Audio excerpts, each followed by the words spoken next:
Another successful National Parks on the Air activation. Pipestone National Monument in southwestern Minnesota is a sacred place to many Native American tribes who have come here for centuries for the distinctive reddish stone used to make ceremonial pipes. Now a national monument, the site is still open to members of Native tribes to quarry this special stone. National Parks on the Air is a year-long event to celebrate the 100th anniversary of the National Park System in 2016. Amateur radio operators across the country participate by operating from sites in the National Park System or contacting stations who do so. On August 27th, 3 of us headed to Pipestone National Monument to put it on the air. After checking with park officials for permission and instructions, we set up at the edge of the parking lot with portable equipment and antennas. Soon we were on the air. National Park. It's Mike November 6. Matt led off with a few contacts on 17-meter phone, and Bill followed up with some Morse code contacts.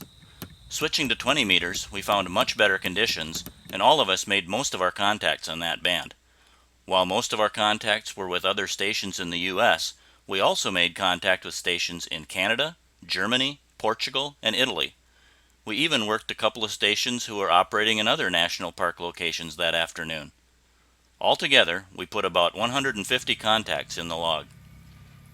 Our antennas were a 17-meter dipole and a 20-meter vertical, both built with the buddy pole antenna system.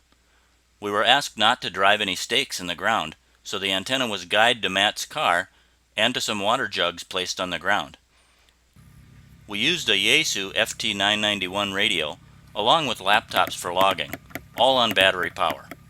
Keeping output power at 25 watts or less and deploying a small solar panel extended the operating time from the batteries. An inline power meter helped us keep an eye on battery voltage and current. With everything working well and Bill manning the radio, I took some time to walk some of the trails in this beautiful park.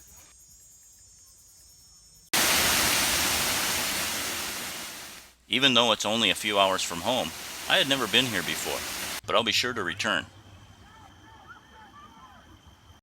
As the sun set, we packed up our gear, made sure that no trace of our visit was left behind, and went out for a good dinner before driving home.